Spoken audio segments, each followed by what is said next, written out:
for the very first time, there are 5 people on a podcast. Yes. We have 4 microphones and the internet on our favor. So we are joined today by Dr. Dustin Kieschnick, who I will have him introduce himself because he has a lot of different things that he's doing in his professional life right now.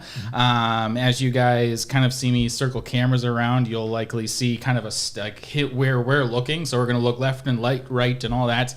But also joining us today, we have Caroline, who we're familiar with as well. We have Dr. Katie and Carlo, as we all are familiar with as well. But without further ado, really, I'm going to refer to you as Dustin because it's just easier that way, and I think we kind of established that. Yeah. I guess tell us a little bit about yourself and kind of how this connection was started. Yeah, I'm always thrown off a little bit by that question because my life has had so many different paths and journeys that have sort of seems to be a theme to this one spot. But I think just a little bit about me. I grew up in Texas. When I was 18, I joined the military. I served in the Marines for 9 years. I got out and was able to go to get a business degree thanks to the GI Bill. I did some time in the corporate sector for a little bit, and during that time, I started to see within the veteran community how people were suffering. People that I knew that I'd served with were really suffering, and so I started by volunteering at the VA and working with homeless vets. And I figured out, hey, this actually feels like a calling to me to work in mental health, to understand trauma, suicide, all of these things that were affecting the community. From there, I went to PGSP Stanford, got my doctorate, did a lot of my training at the VA, and now I work at UCSF doing digital scalable therapeutics, researching efficacy on those. And I recently got connected with the Shanti Project and PAWS, where I started becoming more interested in veterinary mental health because of just some of the challenges that are affecting the community currently, which are actually, I think, there's some parallels to what affects the veteran community as well. So it's an opportunity for me to help both sets of vets. Yeah, absolutely. Nice. And that was actually, so this connection came purely out of the internet. So I think we got followed by the veterinary mental health group on Instagram. Your bio came up, and I was like, well, clearly he needs to come on the podcast because if anybody listened to the podcast that I just did with Andrea 62, she was an 8-year Army Reserves veteran, and had that chance to talk about like what are the parallels from your perspective, and then we've talked about it I think a few different times about how like what are our similarities here with the military and veterinary worlds. And now we have more overlap. So, thank you for joining us. I appreciate you being here. You are 100% new to 3 people in the room. So I will pause here to see what you guys want to learn about Dr. Kieschnick and see kind of where your head's at. Yeah, so I think, again, for some of our longtime listeners, and then obviously here, Dustin, one of the things that we talk about a lot is kind of this idea of shared reality and, sort of what that reality is. And I think what we often have a hard time with is the kind of coined phrase that gets thrown around these days about my truth. So I don't know that necessarily my truth is the same as a shared reality. And I think that's where often conflict comes into ultimately what we see in the workplace or culturally or even within our community and our families and so on and so forth.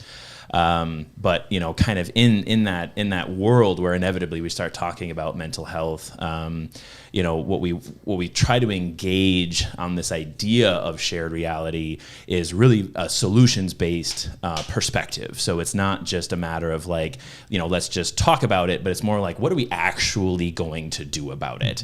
And I think that's where it then kind of just spirals out of control depending on kind of who's I don't want to say in charge, but who's kind of out in front, and who's controlling the conversation, and who's directing the conversation, or who is allowing open conversation to be had that may not actually be that productive.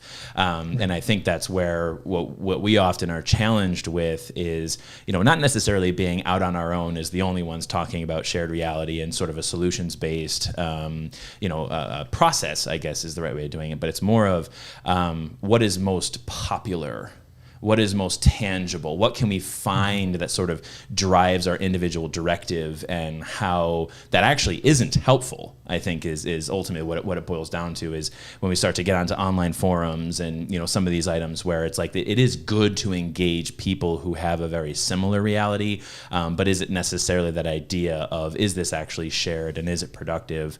And I think that's at least in some part what kind of drove a little bit of our meeting, is just kind of talking about what would be in getting into some of these forums, or even online communities or even groups or whatever happens to be, in your experience or sort of from your perspective, what have you found as sort of being like the pros and cons to those types of sort of like unregulated social media environments? Yeah, what you just said just spurred a ton of thoughts for me. Yes. Going a few different directions. Yeah. But I think the biggest thing, or that I see it in two levels, right? There's a systematic problem that I think need a shared understanding to be able to approach. And I think there's individual level challenges that can actually be met in the group setting, right? Because I think that the benefit of a group setting is that it does allow an opportunity to I guess, have a shared experience and a shared understanding for what somebody else is affected with, the challenges that affect them, and how those might be somewhat similar and different from the challenges that affect me. I think the problems that I think groups a lot of times run into is that if there's not really someone that really knows how to facilitate the group, it can spiral out of control really quickly. Yeah. And it doesn't provide sometimes the emotional safety that needs to be there for there to be therapeutic healing. One of the things when you and I had the chance to speak before we scheduled everything and all that was basically like maybe even going one step backwards in like where are these problems actually sourced out of, because I think that's one thing that even like I don't know a lot about where mental health problems come from, whether it be a presence of a negative item or a lack of a positive item or something like that. Is there anything specifically that you're noticing that is lacking or is a negative presence within the groups that you're working with the Shanti group? And basically just like, what is that reality that you're seeing maybe as consistencies across multiple groups?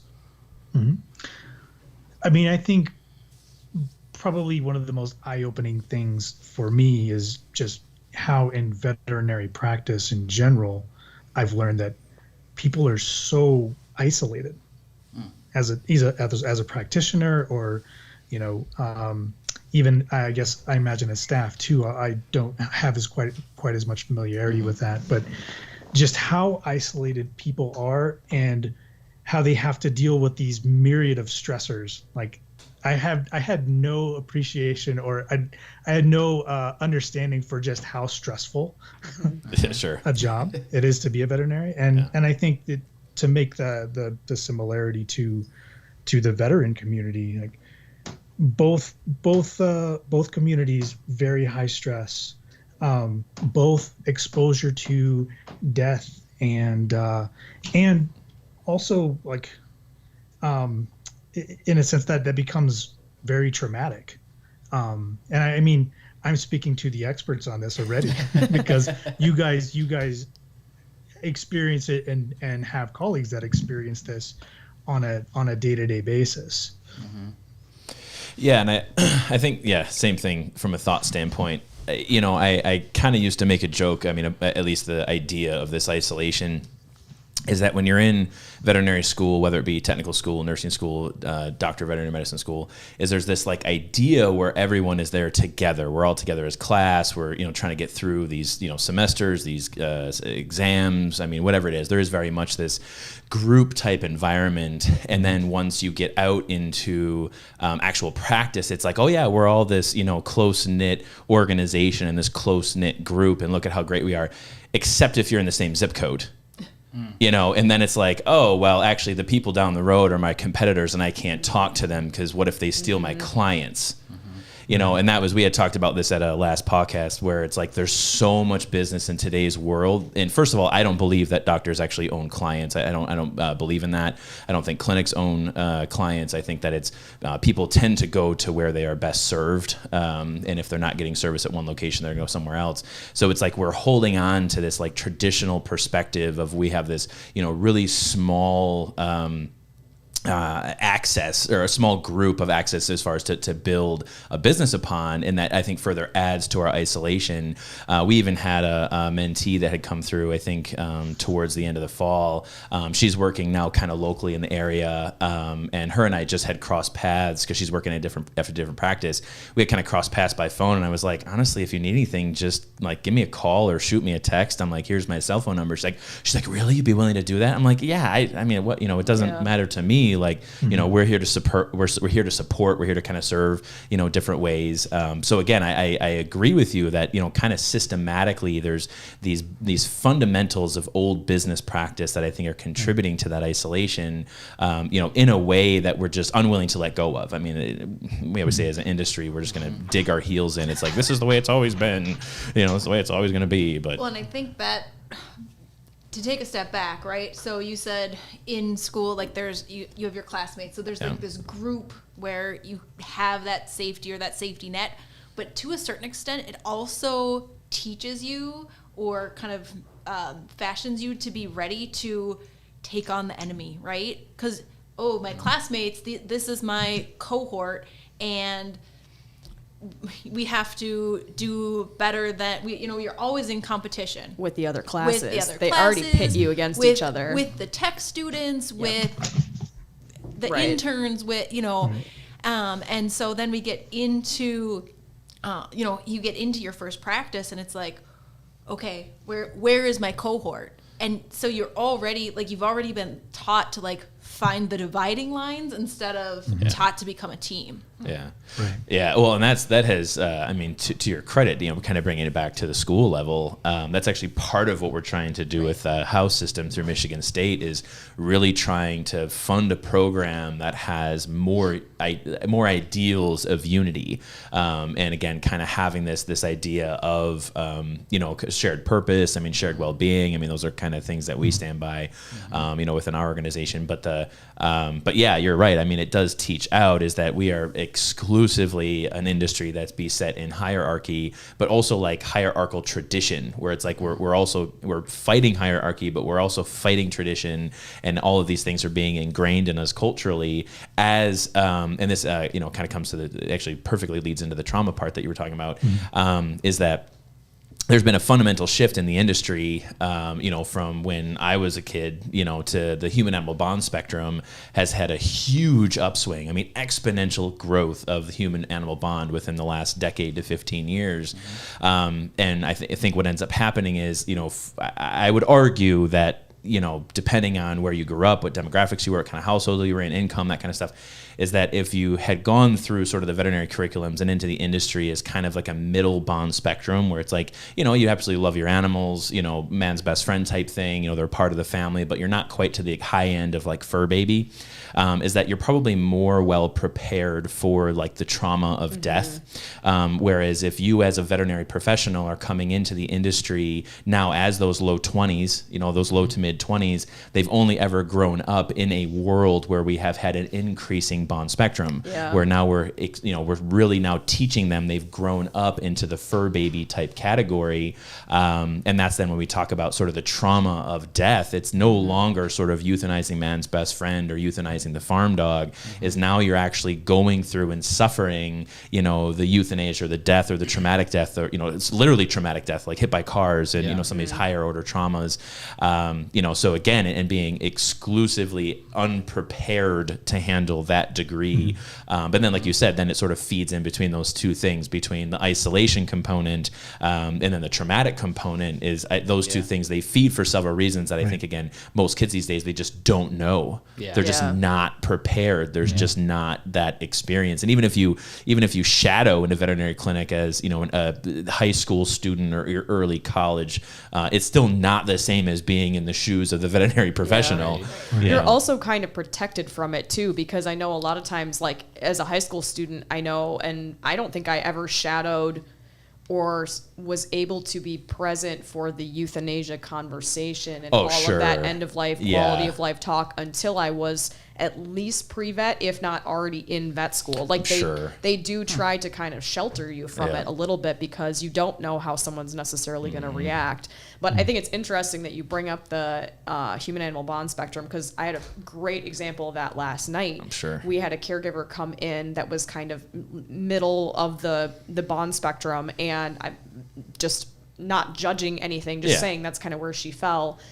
And she actually made the comment, because we ended up putting the patient down, euthanizing them, and she made the comment like, "Thank you so much for not making me feel judged for making this decision." Like, and because she was like, "I've had experiences in the past where people kind of have looked down on our decision of like what to do or not to do," and I was like, no problem, man. Like, and the same thing, like she was like, "I just don't know if I can be present, like when we, put the patient down," and I was like, whatever you need to do for your mental health is your prerogative, and absolutely. I'm not here to. So, I mean, there is very much the potential for that, like emotional trauma and bond with every single one that you touch. Absolutely. Yeah, and that was actually a part of our original conversation, Dustin. We had talked about kind of compassion fatigue and like the wear and tear of the what ifing, right? Because like if you're outside of a context of informed consent and outside of a context of a neutral bond spectrum, like I can only empathize to a certain degree, but like that sounds horrible. Like having to be the quote unquote professional that's making the decisions for the person, like that just sounds awful. And I think like, we're kind of jumping ahead to solutions a little bit, because that is something that we've very specifically enacted processes to get away from that. But one of the things that, if it's okay, if we kind of circle back, because Carlo, you had brought up the idea of how like hierarchy in these traditional business structures are kind of stemming these issues along. Dustin, you're over in San Francisco. Now, I don't know how big your groups are and like how it kind of works from, digital interfacing and all that. But is that something that you're seeing as a part of kind of other people's realities? Because, I think we have a pretty good feel for what the industry is, but also is that kind of shared with you? Yeah, well, sorry, it's a lot of stuff. Yeah, I saw you had a friend show up. Speaking of which. Right. I have both a dog and a rabbit, and my dog Bear is terrified of the rabbit. Nice. It's kind of the opposite. So yes. Was it the one from Monty Python? That he's okay. But I think with our groups, we try to intentionally keep the size down, just because I don't think that you can really get a lot of therapeutic benefit from a group that's too big, because I think everyone has to feel like they're a part of it, and everyone has to actually have a little bit of space to share and to talk and to contribute, because that's how the other members feel like everybody's involved and everybody has a vested interest. And so there's, I think sometimes people can wallflower a little bit from time to time just to kind of gain comfort. But and I'm sorry, I think that may have gotten a little bit away from what you guys had pinpointed. But I just that's just how we structure. We have, our groups are nationwide, so we have people from all over the states that are meeting together, and it's actually, like you mentioned, Carlo, just that I don't know if we're just sort of fostering this sense of being outside the zip code and and being more cohesive. But one thing, if I can just have a moment to mention, I when I talked with Ben initially, that talking about at your guys' organization, I was actually pretty blown away by the focus on culture, because that really one of the main risk factors, according to one of the models of suicidality, is a loss of a sense of belongingness, or a sense of burdensomeness. And I think being able to have a culture that is supportive and helpful, even if there's conflict from time to time, having a culture that's set up to where everyone can knows that somebody else is there for them is already, I think, a movement in the right direction. Sorry, I don't mean to advance the discussion into a different direction. Yeah. That was just one thing that I was really struck by in our initial discussion. Well, yeah, and we actually say that you have two jobs here at Paw Health. Is you sort of have your role, and then you sort of have your cultural responsibilities. So it's what task are you actually performing within the organization, but then more so is what are you doing to sort of engage culture in a positive way.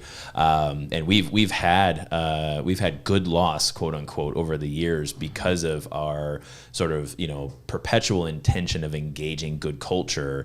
Is that sometimes people just don't actually know what that feels like. So that I think has been kind of an eye-opener for me, at least, kind of going through that process of trying to really cultivate a positive cultural environment. Again, we kind of talk about solutions and actions and so on and so forth. But I mean, Katie, you can attest to that. I mean, we've had that where we have lost employees, and I think that's one of the huge concerns in the veterinary industry is when we start talking about culture, it's like somehow also linked to, well, we also need someone to fulfill the role. So it's like, oh, well, I'm going to go ahead and sacrifice culture because I need the role being filled. But we've flipped the exact opposite, is we need the culture to be filled more than we need the role. Well, and I sometimes worry about the focus in veterinary medicine on, well, how long have the employees been there? I mean, that is a huge push for how to judge culture. Well, if they've had long-term employees, that must mean there's a good culture because people want to stay. And and I would say that and it's not an ageism thing. It's not like we're trying to get grandma fired. No. It's not. And it's not even it's not even that, because they might not necessarily be the youngest or the oldest employee, or even though they've been there kind of the longest, and I think the biggest problem with a lot of that is then they like to push that hierarchy. And today's workforce just isn't going to support it. What is the millennial joke? I need to graduate college with 5 years of experience or something like that. It's not going to exist. And they don't want to be held back, and they don't want to live in a hierarchy. They want to be treated as equals. And when we say they, it's like we're somehow blaming a generation that they isn't we. We want. We also want to be. Let's be clear.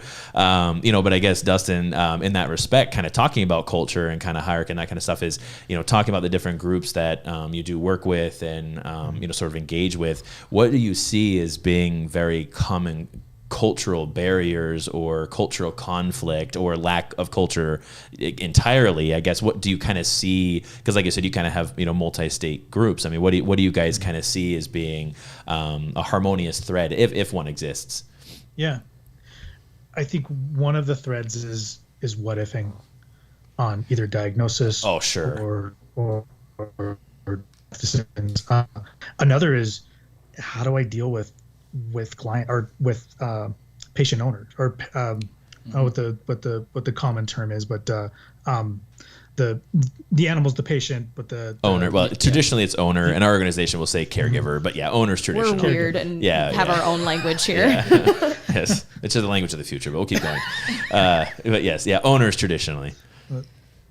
And just having the conversations with caregivers who, may be either upset, having to have conversations about billing, which is something that a lot of other medical professions don't have to deal with. And that's a very unique discussion that veterinarians have to have. Yeah. Interesting. And I think that, there was a study that came out that identified common personality traits across veterinarians. One, that they were introverted. Two, perfectionist. Yep. And Ow. 3, they're very, very empathic. And with, I think, empathy comes a certain sort of, I don't want to say this in the wrong way, but like a sensitivity that's there to other people, to other feelings, to other, being empathic requires us to be sensitive to what others feel and think and believe. And I think that it also sets up for a higher stress situation in when there's conflict.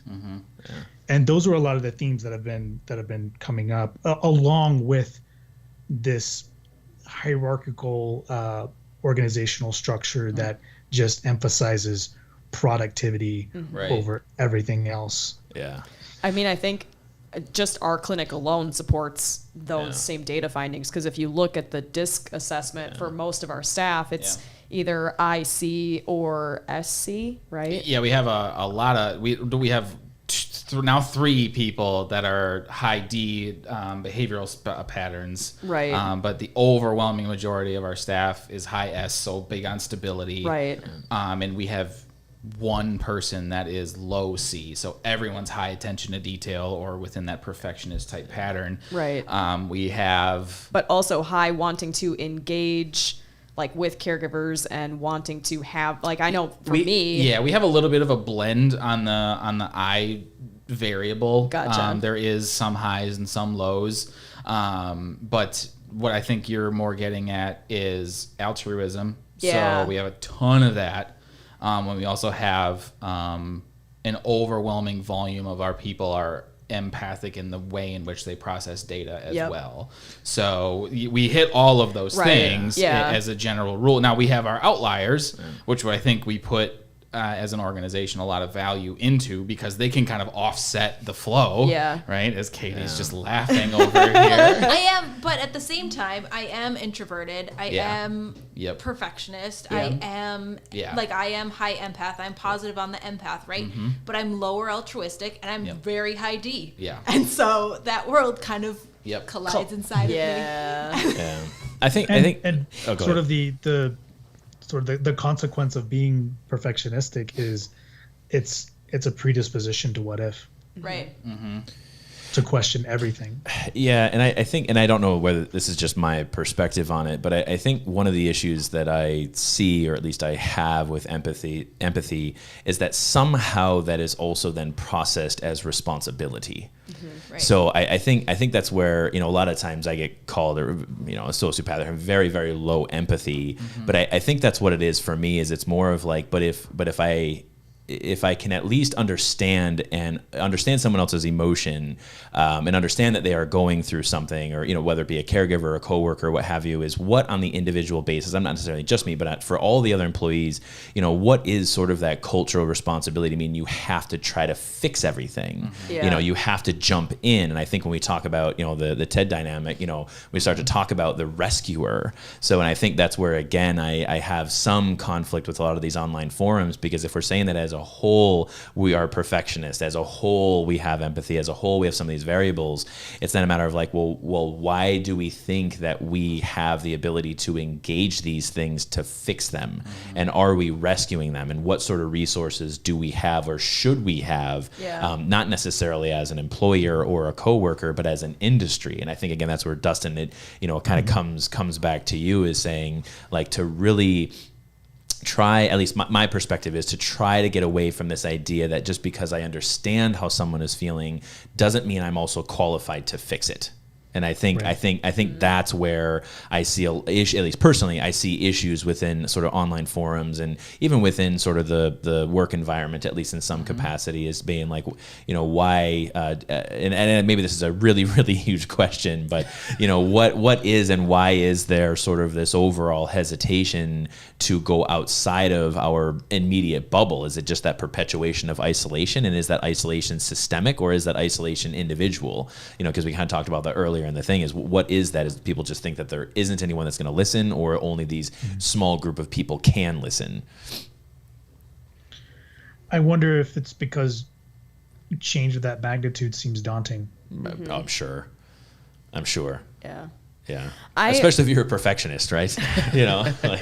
Well, and I think one of the things that at least helps around our clinic is we kind of celebrate people's different abilities. Yes, Carlo is better at trauma surgery. Absolutely.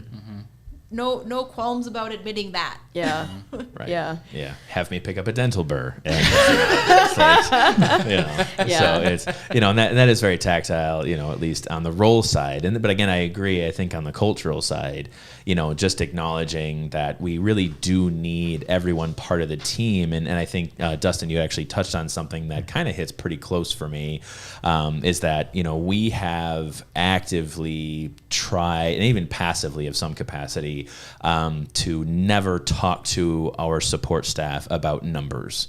So we never talk about production goals. We never talk about, we don't even have negative accrual. We don't have, all these other things that you see in a traditional corporate environment, simply because we just don't care enough.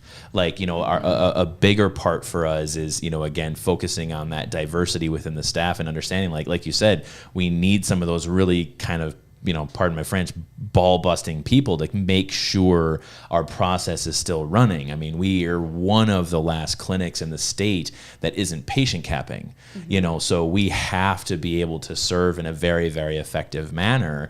So again, I think, like I said, just go to that celebration of diversity or sort of individuality. I think that's what we really try to focus on, is that individual strength, in understanding, again, I know we're kind of getting to the solution side and what it is that we do here, but, I guess, again, to kind of pitch it back and saying, are you seeing within different groups or within your experience, are you seeing that variable? Are you seeing not just isolation, but are you seeing sort of a lack of identity or a failing sense of identity, or, some of those other variables where it's just like, oh, great, I am just a number and nothing really matters, and I'm just here to... Sorry, just to interject before he answers that question. It was interesting because I actually saved a snippet because I'm part of a lot of these online veterinary communities, and there was a very timely post that someone had made, basically very frustrated with the current system, and he kind of postulated, it was interesting, I should kind of summarize it, but I can't quote it word for word, obviously, but it was the premise that he kind of threw out there was that veterinary corporations that own a lot of these clinics and are continuing to buy up practices and spread, he was like, I don't think it's in our best interest that, they keep promoting that it's a lack of staff and we need to keep funneling more people into veterinary schools and have more and more veterinarians that are coming out because it's just a lack of people that we can hire. And he's like, does anyone else feel like they're trying to flood the market so that they don't have to... an endless number of bodies Absolutely. To work through so that they don't have to pay us as much because they have an oversupply of veterinarians now. And he basically just flipped it on its head. That was they don't actually care. No. It's they want cheap labor. Posed as we're trying to help you by relieving the burden because you need help, but it's not trying to solve the underlying, like you said, why is there an issue? It's just if we just keep funneling bodies into the system, then we don't have to worry about your quality of life and what your salary is and giving you benefits and all these other things. So it was very, like I said, very timely to read that. I would just say yes. Yes. Yes. I don't need to postulate. It's just a yes. Right. Yeah. So, are you, again, like you said, kind of on a multi-state or national scale, attesting to that or those variables? I think I see it more so as a fragile sense of identity. Yeah. Of like, I think that if I were there when each of the people in our group graduated from veterinary school, I imagine they'd probably have a lot different idea for what a veterinarian is than they do now. I'll tell you what. I'm saying that just as a, I don't have any empirical data to back that up, but it's just a speculation on my part. I can tell you that you will have among, at least in my opinion, a very, very groundbreaking study if you grab people at undergraduate, before veterinary school, after veterinary school, and then make it small, 4 and 8 years out. So you basically just cycle through several graduating classes from beginning to end. You'll get your data. But to go along with that, and I think that this would maybe just shine more light into, again, understanding reality. What are the variables that you guys all think would have to be studied? Like, what is it that we are looking for? That's what I was going to ask Dustin. Oh, perfect. As the actual mental health professional, right? I think we talk a lot about, I need better work-life balance. It would be great if we could have benefits for not just doctors, but all the staff, so that we had better, support staff retention and on all this whole list of things. And I'm not convinced we're looking at the right variables. I'd say that I think that the variables should be the environmental context. Because I think we talk about, I talked about the study that identified common traits, but also want to say that there's a lot of individual variability within those too. But being able to measure how an environment and environmental context affects both just overall well-being and I guess you could look at productivity, but I think that there's a lot of different ways that, and it sounds like you guys are thinking of ways that are a little bit more outside of the box to measure quote unquote productivity, but it's more a sense of I'd say it sounds like it's more of a sense of professional growth. Mm-hmm. So you're measuring more professional growth and well-being than number-based productivity. And I think that's really the place to start. Mm-hmm. I'm sure that there's a lot of other variables that researchers like me will try to put in every single thing that's there. But I think I think that's what I think will move the needle is environmental context. Mm-hmm. Yeah, and that was actually, so when we had originally met a couple weeks ago, you had asked me what are our metrics that we use, and the only thing I could come up with was gut instinct. Because measuring environmental stuff, or like more, I maybe it's not the right word, and somebody tell me if I'm wrong, but more like a sociological variable versus a biological variable. I think they're just inherently harder to put numbers on. But Carlo, do you have an idea? Yeah, I do. And part of it is again sort of our anti-imperialistic perspective on the industry. At least I should say our, but definitely mine. I think one of the things that we talk about and we try to embrace and we try to have happen as much as possible is what we refer to as on the ground or on the floor administration.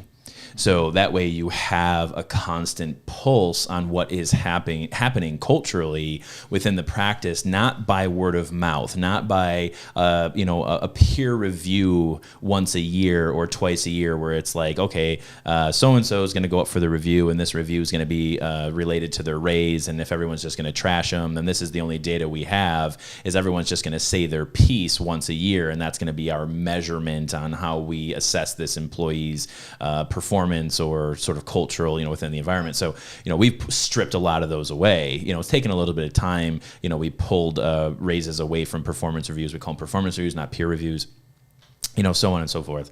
But having on the ground administration, I think, is our greatest asset. so that we're there, we're present, we're in the clinic. It's also why we push local ownership, we push local influence, we push community, we push, keeping money around so it's in the pockets of the employees, not necessarily a large corporation. So a lot of those things, I think, is how we look at fundamentally measuring, at least like you said, to the gut.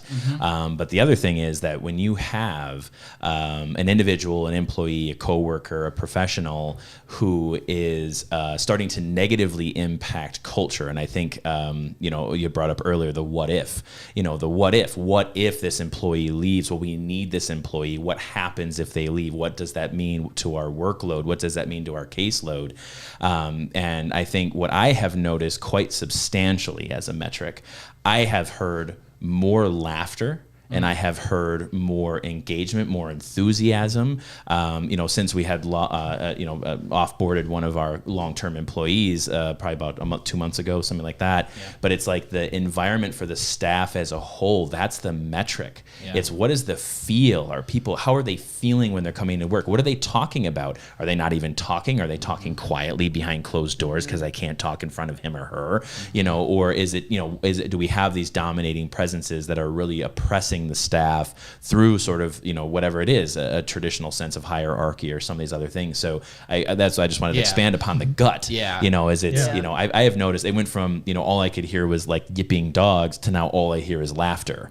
And it's like that really kind of struck me where I'm like, all right, yes, it has meant more work, but again, it's the same thing as we focus exclusively on culture and role, and the what if is not from a negative sense. It's not, well, if we lose this employee, what's all the negative things? It's what if we lose this employee, from what do we gain? What are the positive things that we gain? And I don't think we talk enough about that. And I don't want to just talk about, that's just one very specific example of our metrics of culture, but it's more of, if we engage culture, what's the best that could come out of it? If we engage a performance review system, what's the best that could come out of it? So I think for me, at least when I go through the problem solving process, is I'm a lot of the times blind to the negativity, probably trying to be an eternal optimist, but it's how can this really help us as a whole to do this thing that is uncomfortable?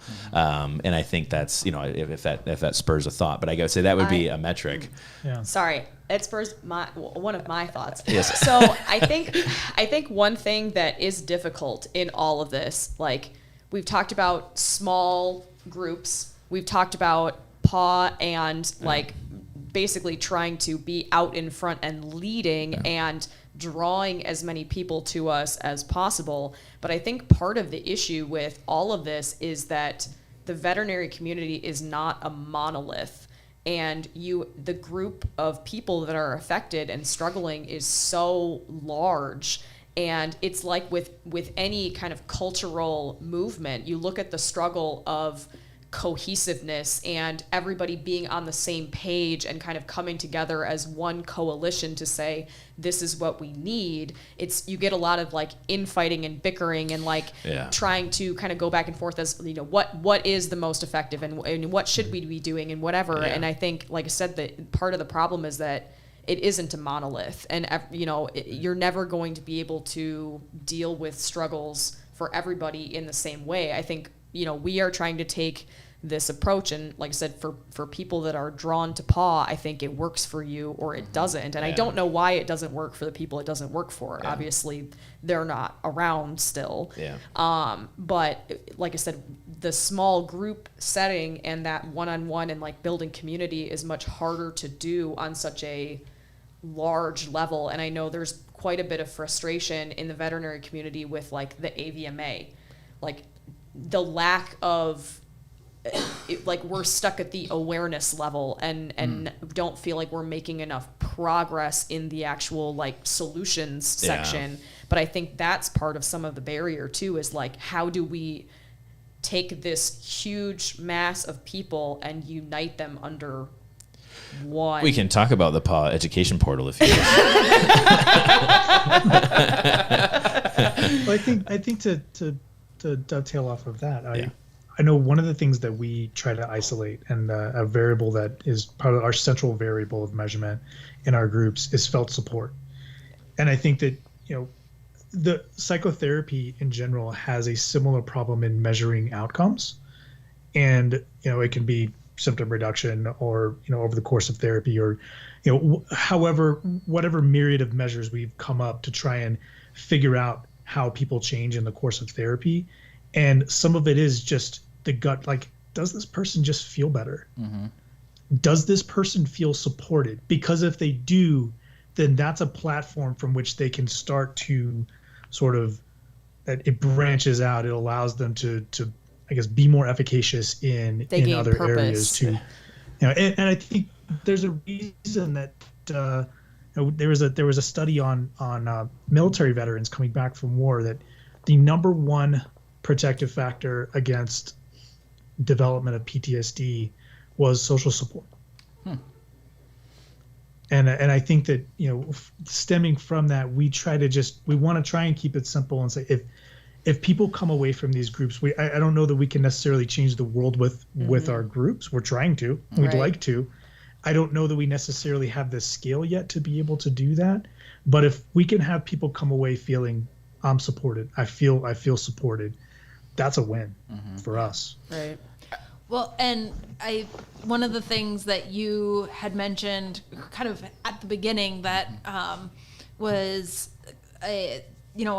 one, that feeling of support, but then having someone there to, like, I don't want to call you the mediator, but having someone there with the skill set, in mental health to help work through whether it's working through the problem or providing that safe space for, people to talk, collaborate. I know one huge shift for me was a few years ago. I went to it's a clinical psychologist that's actually works for one of the vet teaching hospitals in the country, and she was presenting at a conference, and the title of her talk was Toxic Venting.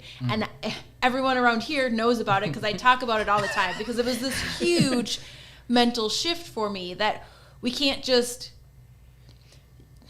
everyone I just need to vent about this, and then you're going to say your piece and you feel better. But what the point that she was making is it can become an addiction, and you need to then take it to the next level and the next level, and it gets to a point where you are never satisfied. You're never happy after that vent. And I think that and that was part of the reason she was hired on the vet teaching hospital, right? To help kind of stop the venting and help people towards solutions, right? I mean, realistically, or at least be able to communicate more effectively to one another, with one another.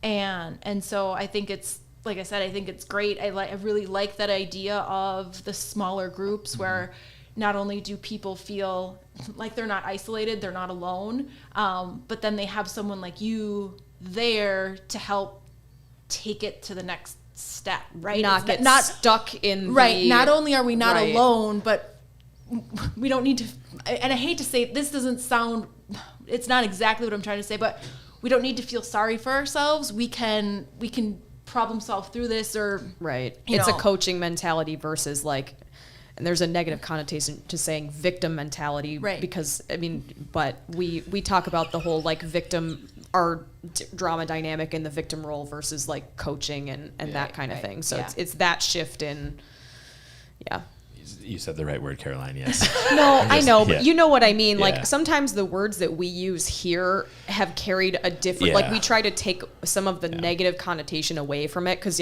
telling somebody you're acting like a victim is almost victim blaming them for it doesn't accomplish anything, and so trying to be grounded in reality about where we specifically defined victim, making sure that we're talking about the same thing. So, but I know I'm going to call you out on this a little bit, because I know we have talked before about staff approaching you with feelings. Yes. They have feelings, and you're like, how do I fix this? Yes. And I know I've said to you previously, sometimes you can't fix it. Sometimes it's just feelings.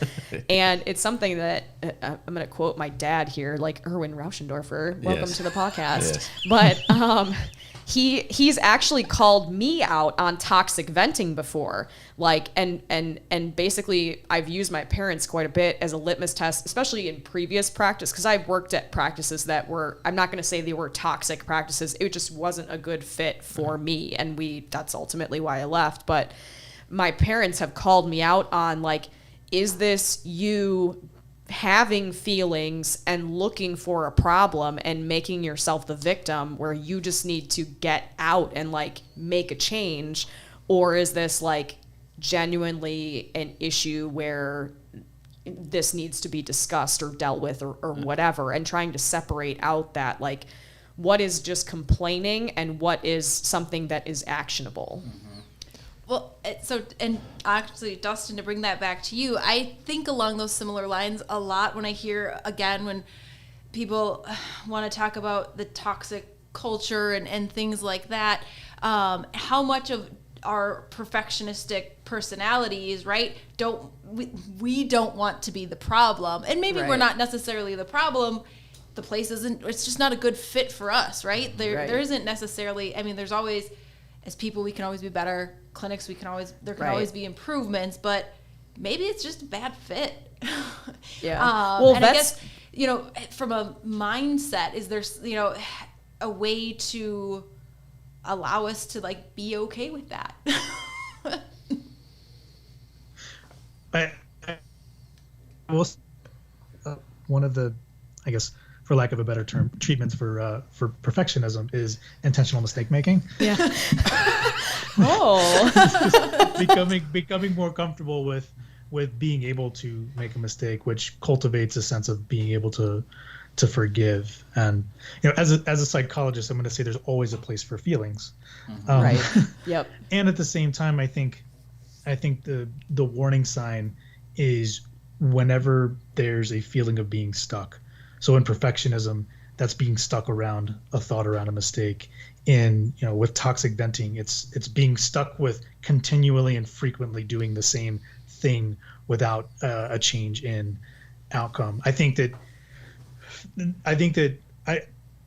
think that venting is inherently wrong. Mm-hmm. I think it's more of a function of frequency that determines the adaptivity or maladaptivity. But I think that our emotions also do give us indications for when we're stuck, when we're helpless. And I think that the key word is feeling helpless. And I think that's a lot of times the takeaway that I get from just the idea of victim mentality is just like that somebody feels absolutely helpless against their situation, mm-hmm. and they can't do anything mm-hmm. about it. Yeah. And coming from that sense of feeling helpless, that can then be an avenue towards, okay, I may not be able to change the situation, but what are the things that I can change about it that will affect my well-being? Mm-hmm. And how can I get unstuck from the stuck place that I'm in? Is that through myself? Is that through asking somebody else for help? I used an analogy with a veteran that if you've ever taken your truck out mudding, for those of us that were born out in the country, yes. it's a common thing. Inevitably, at one point, you're going to get stuck. There's two types of people that have gone mudding: those that have gotten stuck, or those that have gotten stuck, those that are liars. So, at some point, you need somebody else to pull you out. Mm-hmm. And I think that that's a good way to think about it. Like, at some point, we all might just need somebody to kind of pull us out of a stuck place, mm-hmm. and that's the support element. To kind of go along with, I think the two variables that stick in my head the strongest with what we talked about previously and today is that decrease in belongingness and that increase in burdensomeness. Is that the right word? Am I saying that correctly? Mm-hmm. Yeah. I think that's kind of what you're getting at is like, so we have a group of perfectionists or an industry full of perfectionists, and they're being put in these environments, especially when you pair empathy in that, right? If I lead with empathy. Vet school and a like punishment for failure, because that's what you had brought up earlier. Like and I was like, it comes from being punished for being wrong all the time in school. Okay, but continue. I think that'll play into this. So perfectionist empathic, and then we put them in these environments where we talk about numbers and we put solutions out of the reach of the people who can see the problem, they can define the problem, and they can define the solution, but they have actually no power to implement the solution. Is that some, I mean, I think that kind of plays on both. It's like, well, clearly I don't belong here anymore, but also like my presence here in bringing up the fact that this is a problem and this is the solution can actually also turn into a burden on the rest of the team because they don't know what to do with it either, and it turns into toxic venting over a period of time where it may have started positive, but then it actually turns into something negative. Am I crazy in trying to put those variables together?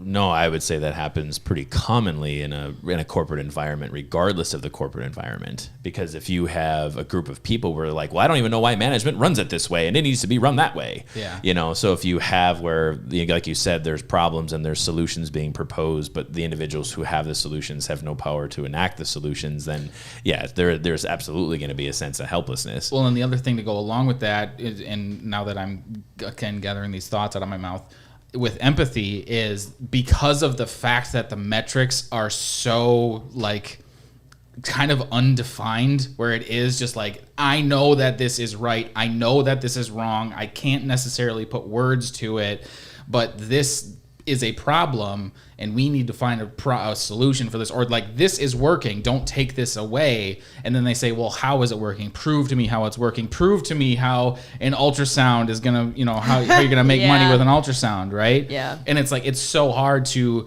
put numbers to these more soft variables. And then I think that's another thing that can decrease that belongingness and increase that burdensome. And I love those two words. Ever since you brought those up a couple of weeks ago, I was like, well, that just plays right into inefficient conflict and inefficient process and unnecessary conflict.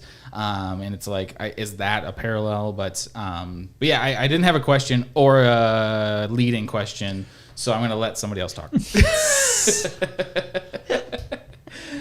I get, you know, you were gesturing towards me when Dustin was talking about creating accountability, and I forgot to send that chart over to him. But there is a big part about how all of this works, and yes, is creating accountability and understanding how these pieces work together a solution. Yeah. Yes, but I don't really care. Go. I would be obviously probably off cast at this point, but Dustin, I think one of the things that I take a crack at, because I'm actually kind of revising it right now, is we have taking a step back real quick, in Paw Health we have 4 core values. It's trust, respect, collaboration, and accountability.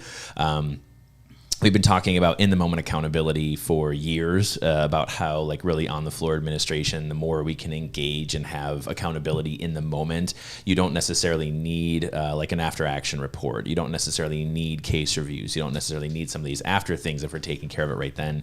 But one of the things that we're pushing now is kind of this idea of collaboration and in-the-moment collaboration. So it's not just a matter of like, I'm going to hold you accountable. It's like, we need to talk about and collaborate so that we can all be accountable. You know, so it's kind of that more of a communication component to being accountable.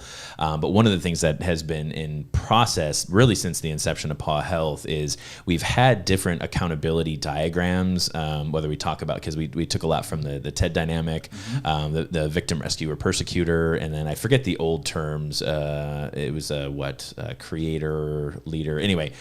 Creator, coach, and Challenger. Yeah, that was the old term. We kind of adjusted a little bit, but long story short, is what we had sort of come up with was this flow chart on. So when you were talking about, you know, your definition of victim, again, that's very, very similar, not to our definition, because our definition we kind of pull from the TED dynamic, but it's a very deliberate process of getting from an accountable event or this thing that as perfectionists we're fixated upon, and it's like, I made this mistake and I can't get through this, or this is the thing that I'm upset about, is then kind of coming into that accountable event and saying, so what is our, and Ben had sort of coined it out as being a fall tolerance, and the fall tolerance is when this accountable event occurs, are you more likely to kind of go in the direction of being someone who has this sense of helplessness or the victimhood sort of in that drama dynamic, or once this accountable event occurs and your fall tolerance actually puts you into being a creator, and that creative process then kind of takes us through forgiveness, it talks us through,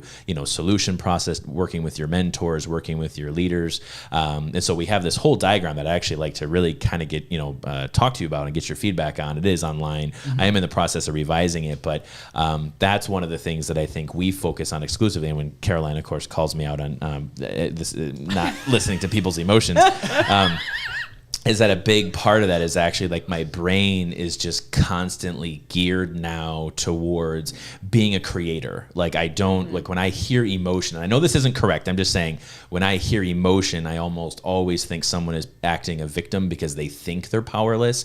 Like they're having these emotions because they think they're powerless. And my perspective is, no, actually you're not. Let's focus on what the actual solution is. And if we can get through the solution, then you're not going to have these feelings anymore, which I know is not right. But I'm just saying that, this explains a lot of fighting. Can we have my wife not be in the room right now?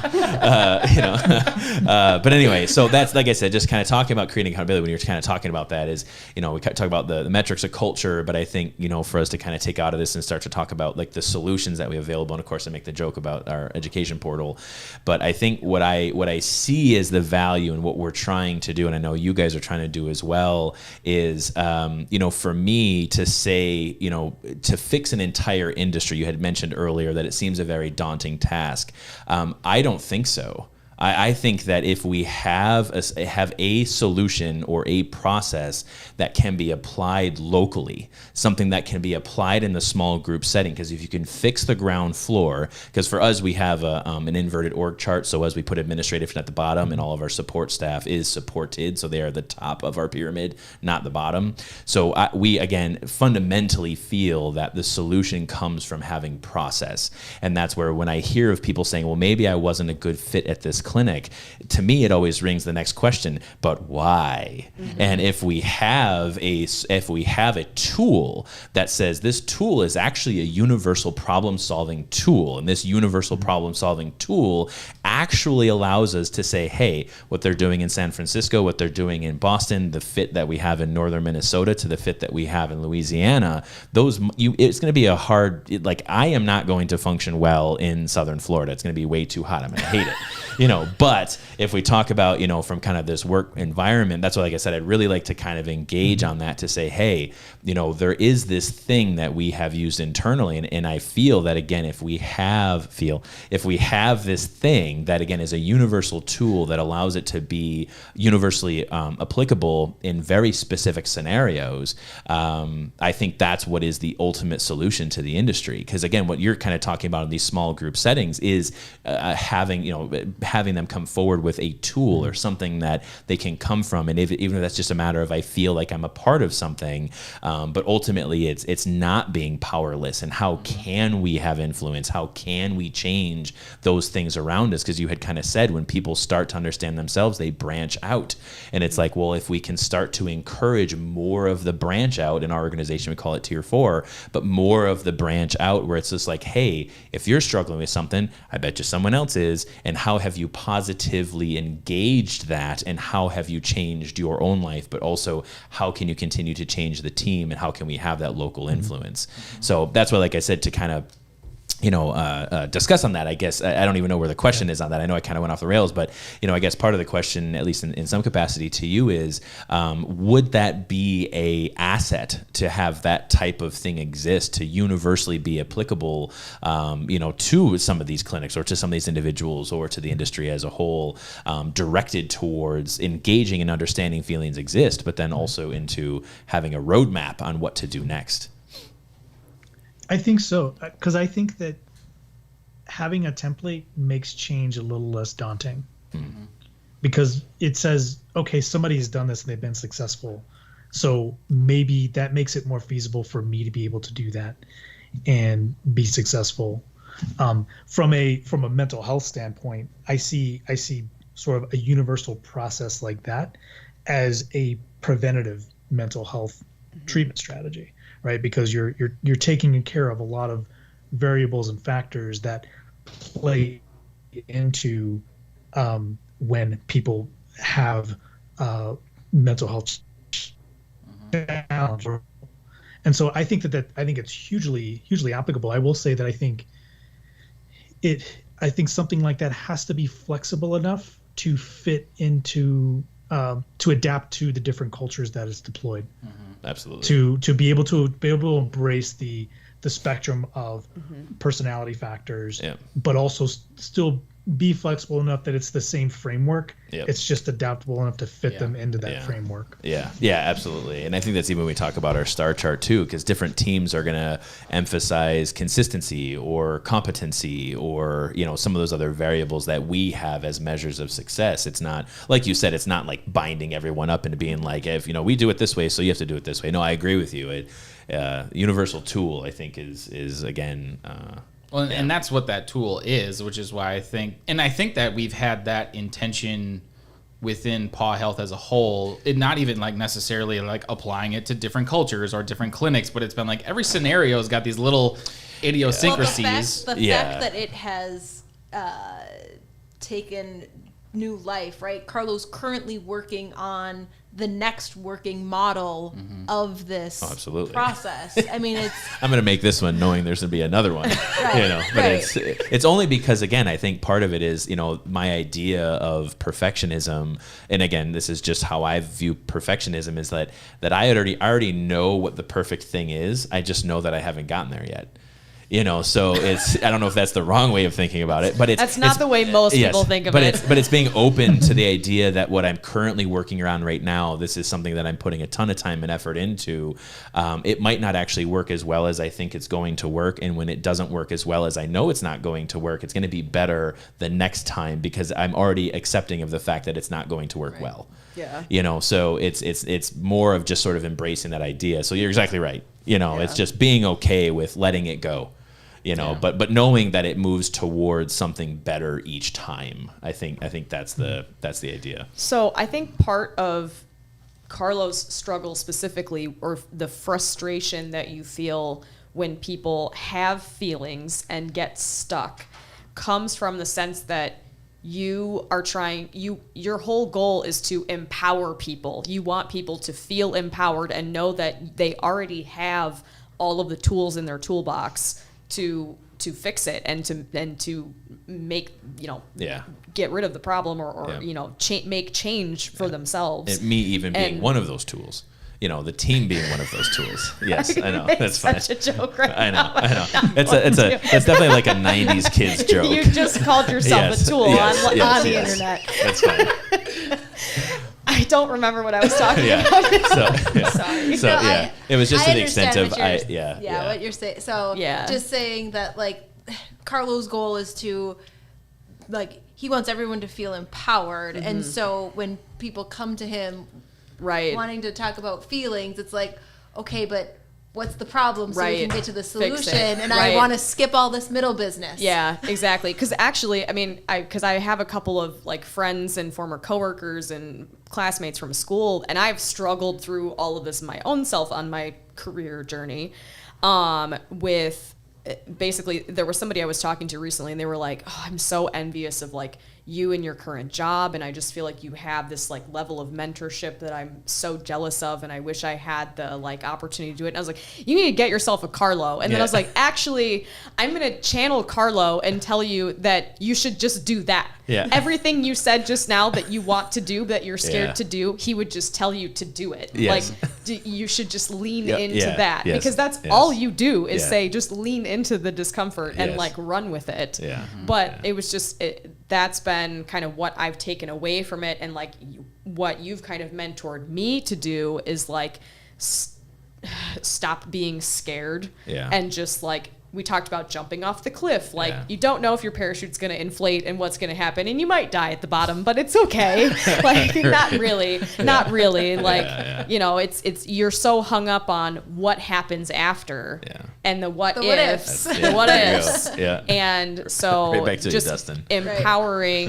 empowering someone to actually take the leap and to know that they already have everything that they need to be successful. Well, and actually, so I do think that, kind of comes full circle with what Dustin was saying about people feeling stuck, right? So we've got people get into a practice, get into a place in their professional lives where they feel stuck, and then they start the what ifs. Yeah. Because, right? So if I want to make a difference, if I want to change, what if, and even it creates more paralysis than actual movement forward.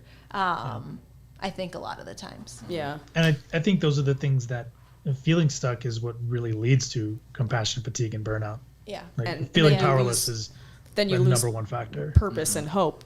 Yeah.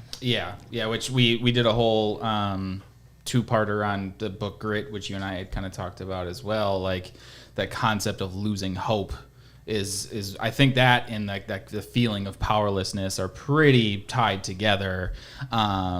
But before we want to run away on the way in which Riolo addresses feelings, I'm going to give him the benefit of the doubt because I think that it's a strategy. It's not just a reaction. Yeah. Because, and Dustin, I'm actually really curious kind of what your take on this method is basically I see it as it's real, especially when you get outside of just our clinic, like culturally speaking, I think that there is a lot of things that are perpetuating us towards the idea of being powerless.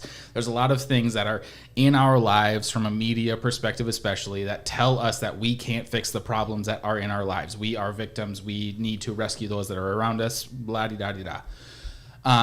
Because of that, we have developed a propensity to see problems as insurmountable. And when you say, I don't care about your feelings, what's the solution? It's not to say that the feelings don't matter. It's to say, you can solve this. You just have to take yourself out of that super, maybe call it irrational state. Because yes, like this is stressful. This, like, I don't know how to handle how all of this feels, but at the very least, here's like 3 rational variables, and I can hold on to those. And if I can develop a solution, maybe the feelings will make sense a little bit later down the road, or I won't have to deal with that level of feeling again next time that this problem happens. To me, it's like if you're training a dog how to walk on a leash. Like sometimes it's just like they pull really hard, and it's like, oh crap, I can't go that far. And the solution is just don't go there, right? Versus if you have a dog that continuously pulls, and you have to coach them back to essentially walk the right way. That's different. Like that's maybe you can do that. I don't really know. I've never seen it. I've never had to see it, thankfully. But I guess, am I crazy in thinking that is a semi therapy essentially to that reaction of I don't know what to do with these feelings, and is it even remotely effective if that's what it is? For me specifically? I mean, just in general. But I was actually curious what Dr. Kieschnick's opinion is on it, because that's your world. Yeah, no, I think from what it sounds like, it sounds like the way that you guys address it works. I think I might try, like, my approach would probably be to, like, what are the emotions telling you? Because I think the emotions are definitely, they're messengers for us, right? And they're often messengers for I'm lacking the resources in this moment to really address what the stressor is in front of me, and it's my body's way of saying, like, hey, I can't, like, I'm done, I have enough. And being able to really okay, so where am I going to find some additional resources? Where I'm going to find, like Carla, like you're saying, like, what's this problem strategy that I can develop that can actually give me some more resources and reduce this intensity of the alarm that's telling me that I've got nothing left. No, I think that's pretty fair. I'll kind of merge those two things and even kind of answer the question a little bit. I think you're right. I absolutely recognize when emotions exist. And that's why I think I joke by calling myself a tool, because I understand, like, to just, when someone comes to me with an emotion, I say, okay, what's the solution? Like, the question actually more comes out of a desire for me to hear, I don't know. Because if someone comes to me with an emotion and they're like, and I'm like, okay, what's the solution? They're like, we need to do this. Cool. You've actually come to me with a solution. But if they're like, I don't know, cool, let's problem solve it. So, and I think, I think Dustin, you're saying it more eloquently than I am, is that it is, it is an alarm. Emotions are an alarm. And I think part of where I'm at is just constantly geared towards kind of the solution-based outcome, is beset in that, is saying that, well, it's not so much like if you could have solved this problem, you wouldn't have actually been coming to me right now. Yeah. You know, and it's like, okay, well, since you are coming to me, part of me thinks, well, maybe you're coming to me because you want me to help. Right. And sometimes they don't, but sometimes, you know, it's just, they just need to say, and then they're off doing something else. Right. You know, and I think what sometimes I fall victim to is that I often overemphasize a problem when, like, I'm like, oh, this is a big problem, but this is actually just kind of a really small thing. I just needed to get off my chest. And it's like, well, I just went in this whole other direction with it. You know, you tried to fix it. Yeah, I tried to fix that bigger thing that I thought was related to this smaller thing. But no, Dustin, I completely agree with you. Is on that sort of model, and saying the emotions being a significant red flag is that something is winding us up, something is gearing us up. What is that thing that's winding or gearing us up? And is there, I think, Ben, this goes way back, and we've mentioned it a few times, is this a PAW problem or is this an industry problem? Well, it's more of, is this an industry problem, is this a PAW problem, or is this an individual problem? Yeah. You know, so, and when we talk about the individual, that's where, again, we talk about in the moment of collaboration, in the moment accountability, is trying to identify those tools to being like, all right, cool, something's happening right now. Yeah. I mean, because we had gotten, just most recently, we had gotten feedback from a couple of our lead staff within our caregiver support staff, our front staff, and it's like this and this and this and this. I mean, we hammered out, between us, between phone scripting to call system to all that, we knocked it out in 48 hours. Yeah, 48 hours, and it was a substantial change to process, because it was like, oh my God, emotions are running high. Cool, what's the problems? We don't know how to fix it. Cool, let us do our thing. And now I would say there's been a complete flip. You know, at least it's at least on its way. Yeah. But you know. I don't know that always exists. Well, I know it doesn't always exist outside of PAW. Yeah. Because that's something that I have struggled with and had to find kind of in my past career, is you get so frustrated and stuck, and then all you're feeling is all of these emotions that you kind of lose your way as far as like trying to find the solutions. You get trapped in the hurricane. Yeah. And I think the goal of some of these organizations and therapy and group sessions and everything is to create connections so that you can build these. I always talk about having litmus tests in my life. And so having people that I can like voice those feelings, so then we can kind of distill out of that, because I know I've talked to Carlo about this specifically with failure mindset.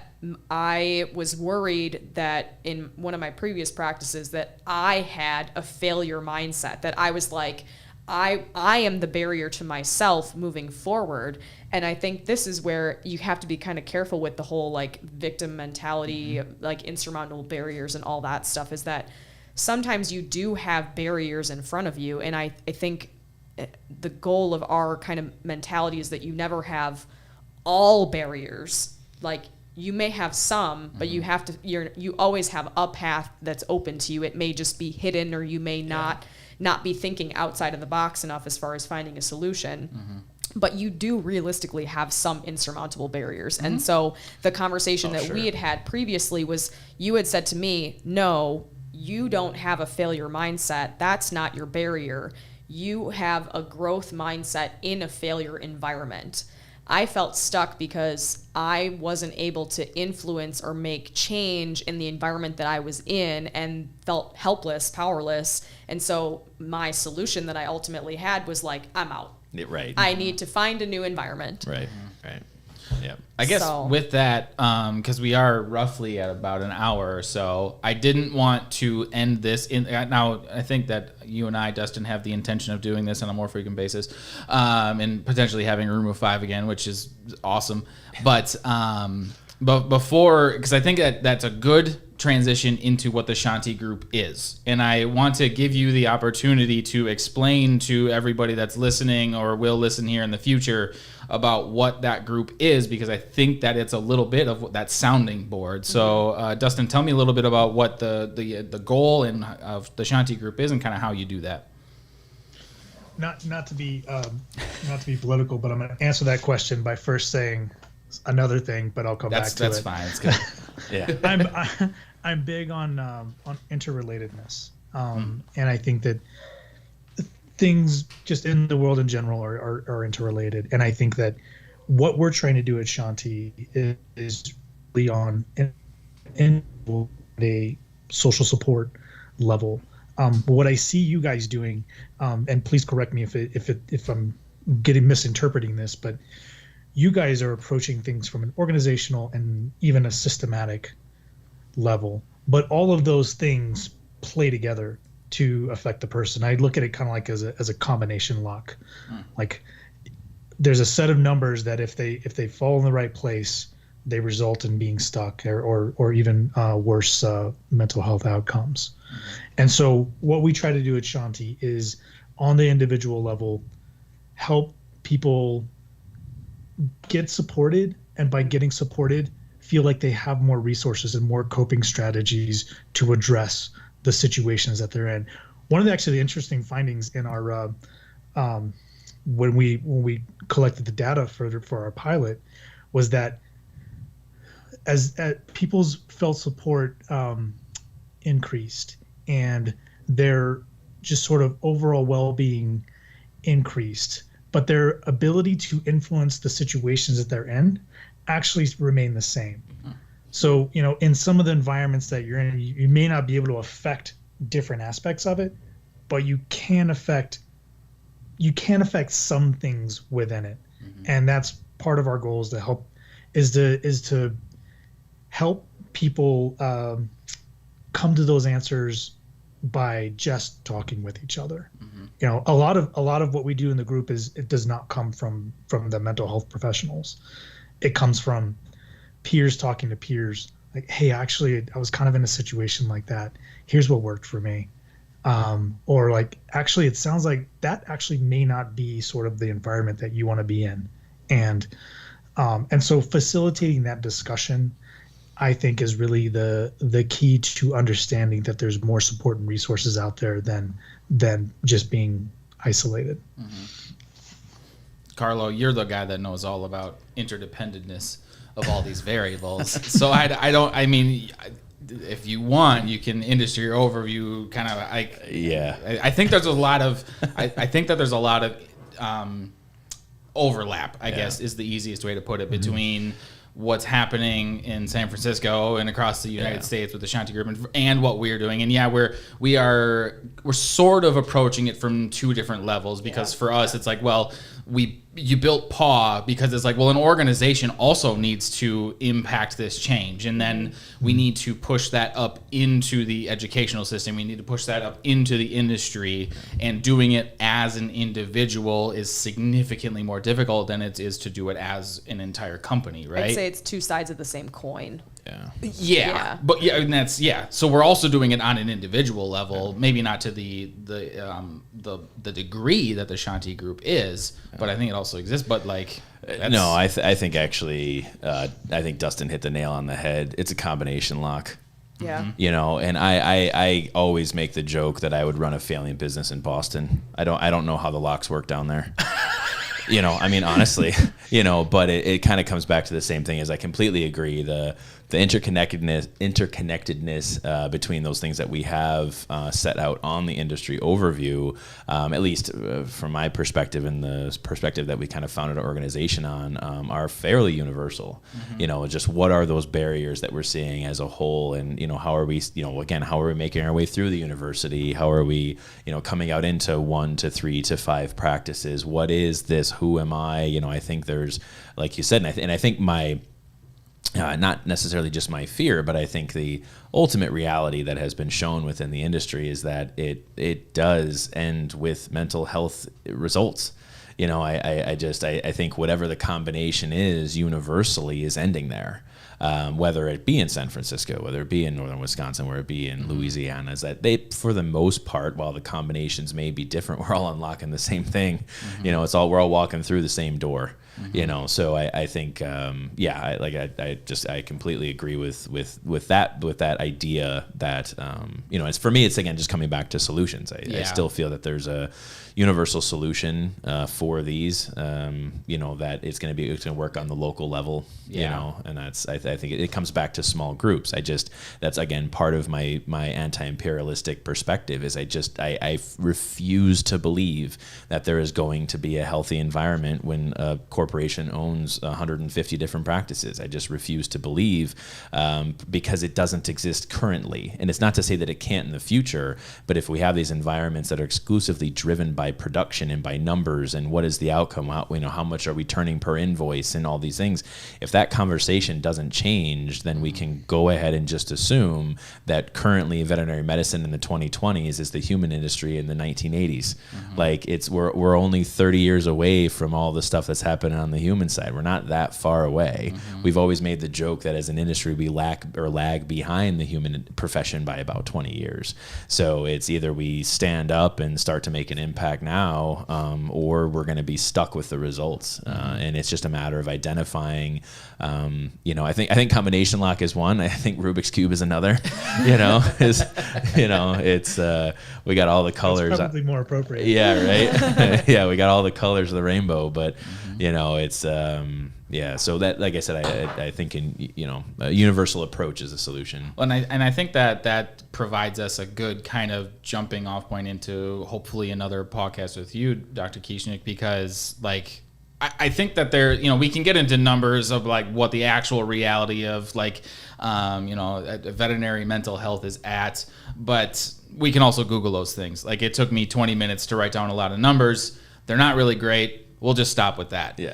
I think we've acknowledged that there is there's a significant gap, right? And within the reality of fulfillment for veterinary professionals, within being able to actually impact and make change, and that's leading to these negative, or when we can't unlock the combination lock, these negative mental health events. But we also have solutions, and I think that the next one, if you would be so kind as to provide us your time again, is we're going to throw some solutions at you that we have already done. Because I think we kind of did that at least in a little bit here already, and I don't think we're too terribly far off. But I would really, really love your input on some of these other things that we're doing to see, maybe we're blind to something that we're doing. Maybe it's in a positive or a negative way. So if you would be down with that, you don't have to commit to it live on air. I get right. that. Put him on the spot. High pressure scenario, but yeah, I guess with that, anybody else have any final thoughts as we kind of wrap up PAWCast 64? No, pretty good. No, nothing. Yeah. Carol, nothing. I mean, you're still awake. It's been a pleasure to talk with you guys. I think what you guys are doing is fantastic and outstanding. Thank you. As a person in the mental health field, it resonates with me. And I enjoy these conversations. Yeah, yeah. Thank you. Good. Thank you. Yeah, Well, it's been a little bit, Carlo, but you are typically the guy that takes us out on these. Yeah. So if you would be so kind to give us a fantastic outro, I'd be more than happy to let you. All right. Obviously, like to thank our guest here, Dr. Dustin Kieschnick, and of course Caroline, Katie, and Ben again today. So, all right. Thanks to all you guys who watched us live and those who view us after. But we'll catch you next time.